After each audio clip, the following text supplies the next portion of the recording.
ترکی کے خلیفہ سلطان مراد کی عادت تھی کہ وہ بیس بدل کر عوام کی خبرگیری کرتا تھا۔ اس نے ایک رات اپنے سیکیورٹی انچارج کو کہا کہ چلو کچھ وقت لوگوں میں گزارتے ہیں۔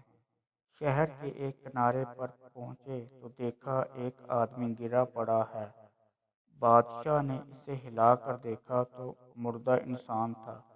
لوگ اس کے پاس سے گزر کر جا رہے تھے۔ بادشاہ نے لوگوں کو آواز دی، ادھر آؤ بھائی۔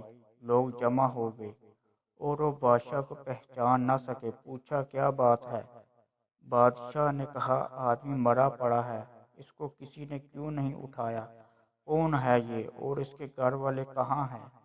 لوگوں نے کہا یہ بہت برا اور گناہگار انسان ہے۔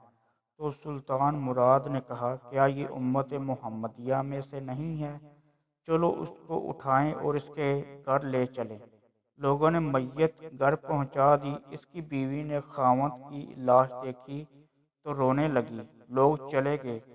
بادشاہ اور اس کا سیکیورٹی انچارج وہی عورت کا رونا سنتے رہے۔ وہ کہہ رہی تھی میں گواہی دیتی ہوں بے شک تو اللہ کا ولی ہے اور نیک لوگوں میں سے ہے۔ سلطان مراد بڑا متعجب ہوا، یہ کیسے ہو سکتا ہے؟ لوگ تو اس کے بارے میں یہ باتیں کر رہے تھے اور اس کی میت کو ہاتھ لگانے کو تیار نہ تھے۔ اس کی بیوی نے کہا مجھے بھی لوگوں سے یہی توقع تھی۔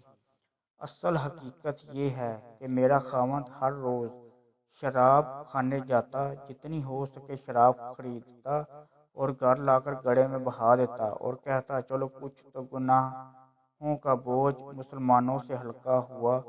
اسی طرح رات کو ایک بوڑھی عورت کے پاس جاتا اور اس کو ایک رات کی اجرت دے دیتا اور اس کو کہتا اپنا دروازہ بند کر لے، کوئی تیرے پاس نہ آئے۔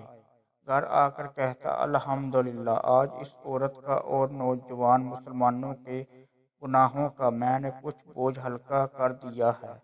لوگ اس کو ان جگہوں پر آتا جاتا دیکھتے۔ میں سے کہتی کہ یاد رکھ جس دن تم مر گیا لوگوں نے تجھے غسل دینا ہے، نہ تیری نماز پڑھنی ہے اور نہ تجھے دفنانا ہے۔ مسکرا دیتا اور مجھ سے کہتا گھبرا مت، تو دیکھے گی میرا جنازہ وقت کا بادشاہ، علماء اور اولیاء پڑھیں گے۔ یہ سن کر بادشاہ رو پڑا اور کہنے لگا میں سلطان مراد ہوں، کل ہم اس کا غسل دیں گے، ہم اس کی نماز جنازہ بھی پڑھائیں گے اور اس کی تدفین بھی ہم کروائیں گے۔ چنانچہ جنازہ بادشاہ، علماء، اولیاء اور کثیر عوام نے پڑھا۔ آج ہم بظاہر کچھ دیکھ کر یا محض دوسرے سے سن کر اہم فیصلے کر بیٹھتے ہیں، اگر ہم دوسروں کے دلوں کے بید جان جائیں تو ہماری زبانیں گونگی ہو جائیں۔ زاہد نگاہ کم سے کسی رند کو نہ دیکھ، نہ جانے اس کریم کو تو ہے کہ وہ پسند